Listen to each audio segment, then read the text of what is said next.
Hello everyone and welcome to another Game Night Retro. Now in the last episode I mentioned that I'd be trying to get 2 episodes out in April because I missed my own deadline in March. I did also say that that might not happen, and it didn't, so I can only apologise for that. I did however manage to upload 4 episodes of Vice City Stories and 3 episodes of San Andreas Multiplayer, so I guess that kind of balances out. That said though, this is meant to be a monthly series and I'm currently a month behind, so I'm going to try and get 2 episodes out this month instead. I'm just basically going to keep saying it until I eventually get caught up. But I didn't really have many chances to sit down and record, and the time I did have available was spent trying to do something new. So, excuse me, so this episode is coming out a little later than intended. But now that that's all out of the way, let's play Doom.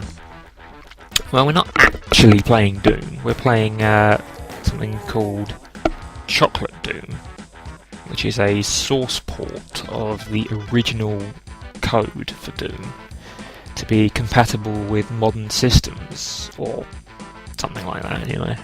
All I know is that the DOS version of Doom is difficult to run on Windows 7, and Chocolate Doom isn't. Thus, Chocolate Doom. To be honest, I can't see any difference between this and the original. Now, I'm not the biggest fan of the first-person shooter, as I stated in the GoldenEye episode, but Doom was a game that I loved as a child. I loved it so much, in fact, that my dad went on a quest to find me other games like it, so I ended up also playing a lot of Quake and Rise of the Triads too, I think. But nothing could top Doom. We had the PC version, and we later had the Ultimate Doom box set thingy that had Doom 1, Doom 2, and master levels for Doom 2, which was basically developer-approved, user-generated content, all packaged up and released to the public. One of my most fond memories of Doom was sitting in the dining room where we used to have the PC set up with my brother on Christmas Eve, using cheats to get to hidden levels and stuff when we stumbled upon a Wolfenstein-esque Nazi level in Doom 2, I think it was. Now you're probably thinking that's an odd way to spend your Christmas Eve, and I suppose, well, I mean it is, but that's what we did. I remember being quite scared by Doom too. I was still quite young when I used to play it, and I was being faced with taking down giant goat man demon things throwing green fireballs at me, and those big robot brain spider things with miniguns. I hated those as well. Oh, and those red flying eyeball things with the horns, they used to get to me.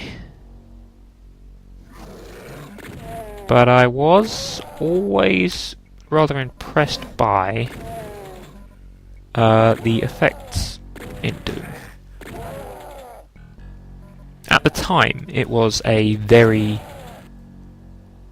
graphically impressive game, and the notion of controlling your character from the first person's perspective was still quite new as well, so things like that. It's just as you can see in the footage, every time you shoot the gun, the environment around you lights up with the muzzle flash. It's just little things like that that you take for granted at the time were still quite revolutionary. Well, maybe not revolutionary, but well, they help you immerse you into the game, so to speak. There are a lot of subtle touches in Doom that really show you the effort that the creators put into making it, like the head bobbing as you move throughout the levels, helps to immerse you into the game world. And the little face down on the bottom is constantly scanning the environment with his shifty eyes. When you start taking damage, that little face reacts as you start losing health. He gets covered in blood and things, but the best thing that I liked about him was when you picked up a new weapon, as I did with the shotgun in the previous level. He gives a cheeky little grin, which I've never seen replicated in any other games. Just a nice little touch to say, hey, I've got a new gun, you demons are going down. It's just something so simple. Yet even now, some, I don't know, nearly 20 years, I guess. Is it 20? No. I don't know, that's something like that anyway. But, even now, something as simple as his cheeky grin when he picks up a new gun makes me smile. It's just a nice little touch that doesn't need to be there, but the fact that it is there makes me happy. One of the other things that used to, I guess, terrify me about this game was areas like this where it's really dark, because you got all your imps and demons and things. You can hear that they're there and they're launching fireballs and things at you, but you can't see them. And when the lights sort of flash and you can sort of see what's going on, you know, as a young'un playing Doom, that would scare me. I mean, who wouldn't be scared by that? If you're, you know, you're young, you're playing a game, you've got your shotgun, you're shooting at demons. That's fair enough. Then all of a sudden you're confronted with darkness and an enemy you can't see. I mean, even now, to most people, if you're in a situation with an enemy you can't see, that triggers some sort of response. Thinking about, say you're playing a military shooter online. Let's use Metal Gear Online as an example, which shut down last year. But there was a mode in there which was a sneaking mission, and one of the players on the map would control Solid Snake, and everyone else had to go about a normal TDM while at the same time trying to find Snake. In a normal TDM, it was fine. I could just run around, I could shoot things. But in a sneaking mission, I always had this feeling in the back of my head like I could be about to be taken out by Snake, because he was invisible when his camo index was high enough. No one knew where he was. It's the same sort of thing here. It's an enemy you can't see, and it, I don't know, it just sort of scares you a little bit, especially when you're small and you're playing this like I was. It's quite scary when you think about it. Which I always thought that Doom did really well. I mean, it wasn't just a scary game. It was just a sort of, you are a soldier, you must save the world from the demons who have escaped from hell, or whatever the story was.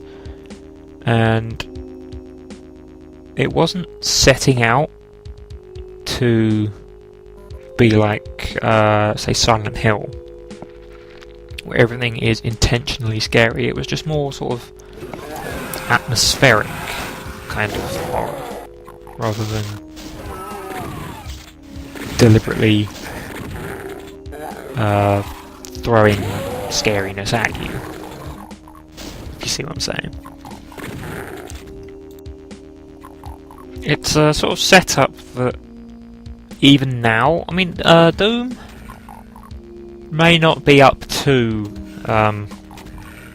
sort of standards of your Call of Duties and your Battlefields or whatever as a, as a playable first-person shooter, but the game, I think now, is still as good as it ever was. I mean, sure, it's simple, and by today's standards, it's quite hard to play, I suppose, but it's lost nothing. I mean, the music that I used for the intro on this, which is I guess the main theme, is, it still sounds as good as it ever did. The game still plays as good as it ever did. It's still as fun as it ever was. It's still an enjoyable game. It's just, by today's standards, it's, the younger audience these days, I could see not really getting into it, but if you grew up with it, and like I did, and you had fun playing it as a child, then you could quite happily dive back into it and it would just be exactly the same as it ever was. And I like that. It's stood the test of time for those that played it anyway, I guess. And that's why Doom is one of my favourite games ever. In fact, following this, I might actually go and start a brand new playthrough of Doom, because I don't think I've ever actually finished it, which I probably really should actually do. I mean, why not? But running out of things to say now, so I guess I'll end this episode here. If you liked it, I'd appreciate a like, because it helps me out and it makes me happy. But if you didn't like it, feel free to... Oh, I died anyway, so I guess ending here was a good idea. So, yeah, if you didn't like it, feel free to leave a dislike. But, that would just about do it for now. I hope to see you next time, and goodbye.